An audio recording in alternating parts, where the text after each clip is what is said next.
Hi guys, welcome back to Class of Learning. You're with Rahul Sharma, your friend and guide. And here I'm just for you guys. Seriously सिर्फ और सिर्फ आपके लिए आया हूँ कि आपका एग्जाम है 2 दिन के बाद ब्रिटिश पोएट्री का, that is MEG01. Honestly, I have no idea or plan to make this video seriously. लेकिन हाँ, कुछ बच्चे हैं जो बार बार उस चीज को रिप्लाई करते हैं कि सर प्लीज क्वेश्चंस आने चाहिए, एक्सपेक्टेड क्वेश्चंस, तो एग्जाम की हमें तैयारी करनी है and we want just 10 to 15 questions ताकि हम ग्रैब कर लें, चीजों को ग्रैब करें, कॉन्सेप्ट्स को क्लियर कर पाए. तो yes, this video just for the student those want last hour preparation. मैं दोबारा क्लियर करता हूँ, last hour preparation those who are working hard कि सर हमें वो हर वो चीज मिल जाए जो पेपर में आने वाली है, तो विल गेट एवरीथिंग. सीरियसली मेरे पास वो सारी चीजें हैं जो आपके एग्जाम के लिए काम करेंगी, आपको हर चीज बताएंगी and you need to have that one. Seriously वो आपको आना चाहिए. Here the notes been covered. Cover वही है, चीजें बदल चुकी हैं, क्वेश्चंस आपके पेपर के हिसाब से हैं. All the question are in the notes. Yes, all the question are in the notes. यहाँ पे आपको मिलेगी उन पोएट्रीज की एक्सप्लेनेशन जो आपको एग्जाम के लिए तैयार करनी है. आपको वो मिलेगा जो आपके पास होना चाहिए, that is RTC reference to context, that too with solution. Then you're going to get the essay type question. I repeat, essay type questions जो आपको एग्जाम में लिखने हैं. तो ये सारी चीजें तो मैं ज्यादा टाइम नहीं लूंगा. I go to the question that is really very important, जो आपके पेपर के हिसाब से सबसे इंपॉर्टेंट क्वेश्चन है, आपको आना चाहिए. That is what employs the portrait of the characters. Please write down please. यहाँ मैं बोर्ड को यूज नहीं कर रहा, I am not using board just for you, ताकि टाइम कम से कम कंज्यूम हो और आप लोग ज्यादा से ज्यादा लिख पाए and you get everything on your tips. What individualizes the portraits of the character in the plot to the Canterbury Tale? I'm repeating the question. I hope you guys going to get everything on your tip. What individualizes the portraits of the characters in the prologue to the Canterbury Tale? कौन कौन से ऐसी चीजें हैं जो individualise करती हैं characters को, किसकी टेस्ट में? कैंटरबरी टेल्स में. किसने लिखा है? जेफरी चॉसर ने. And this is the most expected question that you will going to have in your exam. Second question ले लो, इन दो में से एक क्वेश्चन पेपर में मिलेगा ही मिलेगा. The second question, discuss Chaucer handling of the fable. Yes, fable. सब 20 fable नहीं बोला मैंने, fable बोला खाली. 20 fable क्यों नहीं बोला? You get to know about that. Discuss Chaucer handling of the fable in the Nun Priest Tale. I repeat the question. Discuss Chaucer handling of the fable in the Nun Priest Tale. This is something very important जो आप लोगों को on tip होना चाहिए, ताकि आप connect कर पाए, चीजों को समझ पाए और हर चीज आपको ऑन टिप हो. So these are the two questions that you need to do from Geoffrey Chaucer block number 1. तो आई होप पहला ब्लॉक कंप्लीट, 2 क्वेश्चन दिए मैंने. दूसरा ब्लॉक सिर्फ एक क्वेश्चन कहता है compare and contrast epithalamion and प्रोथेमेलियन.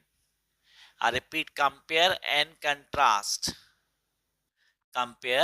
Contrast epithalamion and प्रोथेमेलियन.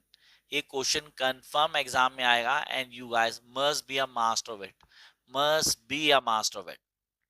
Come to the next question. Discuss Macflecknoe as a more heroic poem. Sir jump कर दिया आपने, हमने सीधा ब्लॉक 3 की जगह आपने चला मारियो, आप चले गए ब्लॉक नंबर 5 के ऊपर. Reason you get to know about it, अभी मिलेगा आपको आंसर्स का. कह रहा है discuss Macflecknoe as a more heroic poem. अब तो Macflecknoe as a more heroic poem, that is block number 5, new classical. Confirm paper में आएगा, आपको अच्छे से आना चाहिए, एक एक चीज होनी चाहिए. चाहो तो आप इसे आगे पीछे कर सकते हो, मुझे कोई प्रॉब्लम नहीं, लेकिन ये क्वेश्चन पेपर के पॉइंट से आएगा ही आएगा.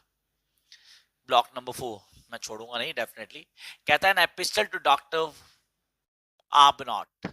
N epistle to doctor Arbuthnot, Pope self dramatization in the poem. Explain.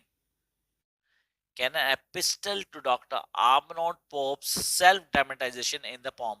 Question mark. You guys have to do this question. इसके साथ एक क्वेश्चन कर लेना, खाली ज्यादा नहीं करने, सिर्फ एक क्वेश्चन करना है आपने इसके साथ ब्लॉक 4 से ही, जो आपको आना चाहिए हर हाल में. That is comment Samuel Johnson's opinion. Comment Samuel Johnson's opinion about Dryden's composition. About Dryden composition. Dryden composition are the effects of vigorous genius operating upon large material. Vigorous genius operating upon large materials. Should I go to the question again? Definitely एक बार फिर देख लेते हैं. Comment on Samuel Johnson's opinion about Dryden's composition. Are the effects of Weiger's genius operating upon large materials? ये question आपको on tip होना चाहिए किसी भी हाल में. सर हम कर चुके हैं फर्स्ट 3 ब्लॉक्स, नहीं फर्स्ट 4 ब्लॉक्स, जिसमें थर्ड ब्लॉक अब जंप कर रहा है.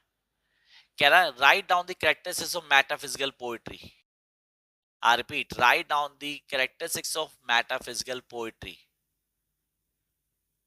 आई hope you be able to understand it. ये मेरे नोट्स में आपको अलग मिल जाएगा. ब्लॉक 3 जो है हमारा, उसमें कैरेक्टरिस्टिक्स मेटाफिजिकल पोएट्री दिया हुआ मैंने, ये आंसर वहां मिल जाएगा आपको ब्लॉक्स में.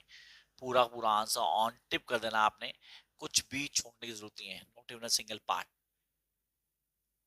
कम to block number 5, that is romantics. नहीं सर 6 आ गया, फर्स्ट 5 तो हो गया हमारे.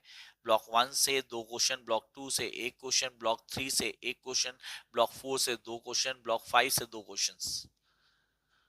ब्लॉक 4 से मैंने एक ही क्वेश्चन दिया शायद, हाँ एक ही दिया. ब्लॉक 5 से 2 क्वेश्चंस, 6 क्वेश्चन हो चुके हैं हमारे पास. Next, discuss Kubla Khan as allegorical poem. I repeat, allegorical poem. अब एक शॉर्ट दूंगा मैं आज आपको, that is what is allegorical poem. इसको क्लियर कर लेना, मैं लिख लेता हूं ताकि मैं ये वीडियो आपको बना के दे दूंगा तो आप लोग इजीली क्लियर कर लोगे. एलोग्रिकल पोएम क्या होती है, इसके कॉन्सेप्ट क्या होते हैं, इसको अच्छे से क्लियर कर लेना. मैंने लिख लिया है, यस आई राइट डाउन, कि मैं एक वीडियो बना के शॉर्ट की फॉर्म में आपको दे दूंगा ताकि आपको इसका आंसर पूरा ऑन टिप हो जाए. नेक्स्ट क्वेश्चन कह रहा है critically analyse the poem sailing to Benjamin. Sir हमने तो पोइट्री नहीं पढ़ी, ब्लंडर की है इसलिए मैं क्वेश्चन दे रहा हूं. Critically analyse the poem sailing to Benjamin. इसको प्लीज क्लियर कर लेना, छोड़ना मत guys.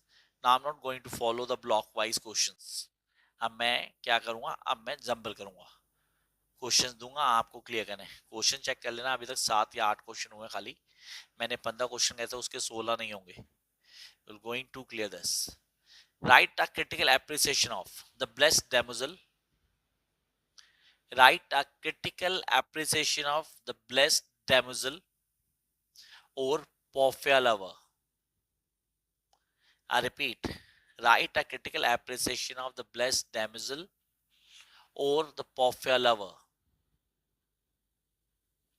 Or the Porphyria lover. I hope आप लोगों ने लिख लिया होगा क्वेश्चन पूरा पूरा. Next, critically appreciation, critical appreciation करना आपने. द ट्रिम्थ ऑफ लाइफ और Hyperion. The triumph of life or Hyperion. Critical appreciation. Write on the critical appreciation of triumph of life और Hyperion. दोनों में से किसी एक का critical appreciation आना चाहिए. It means दूसरे वर्ड्स में बोलूं तो दोनों की दोनों पोएट्रीज आपको आनी चाहिए.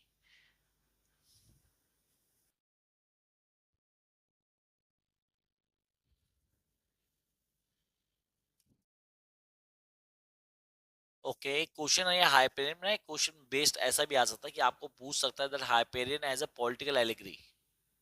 एलिगल फॉर्म तो बता दूंगा मैं, एलिगोरिकल फॉर्म क्या होती है. हाइपेरियन का क्रिटिकल एप्रिसिएशन करें तो इसका आंसर आप दे पाओगे, आराम से दे पाओगे, कोई प्रॉब्लम नहीं होगी. आई होप यहाँ पे क्वेश्चन लिख लिए होंगे आप लोगों ने वाले.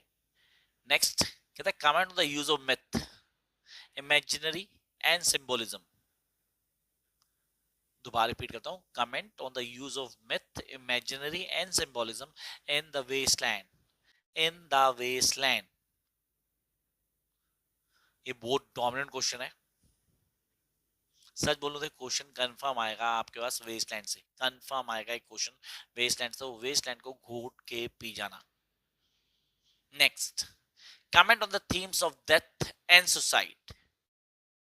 Yes, comment on the themes of death and suicide in the poetry of Sylvia Plath. Comment on the themes of death and suicide in the poetry of Sylvia Plath. Death और suicide को define करती है अपनी poetries में, चाहे आप उसकी poetry उठाओ, डैडी, लेडी लेजर्स, कॉलर्स, इन सब में आपको डेथ और सुसाइड की थीम्स मिलेंगी मिलेंगी. तो this is something very important जो आपको आना चाहिए. इस पे काम कर लेंगे, क्वेश्चन कंफर्म पेपर में आने वाला है।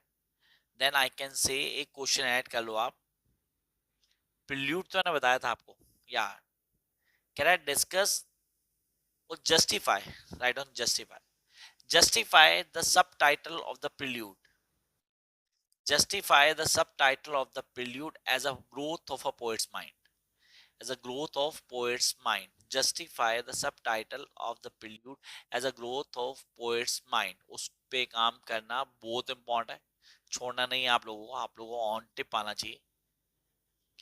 ठीक है, आप काफी सारी चीजें दिमाग में रहनी चाहिए, हमें चीजें आनी भी चाहिए।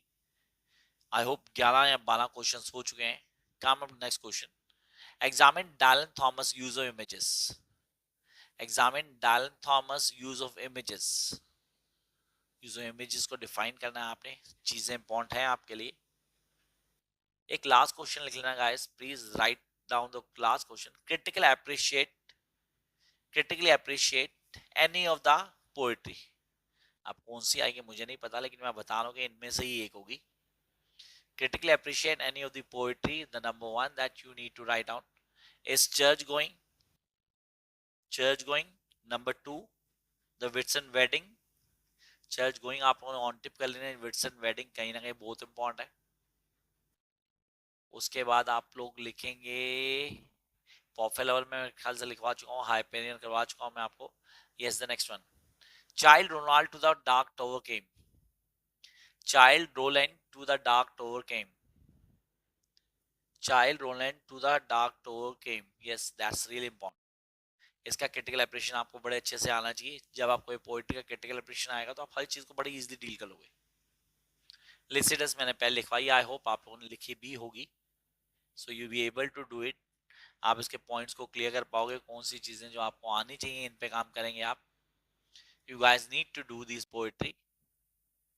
Okay, one last two poetries, आपने कहा daddy, yes daddy by Sylvia Plath, उसको मत छोड़ना, and the wasteland, that is more than enough, yes that is more than enough.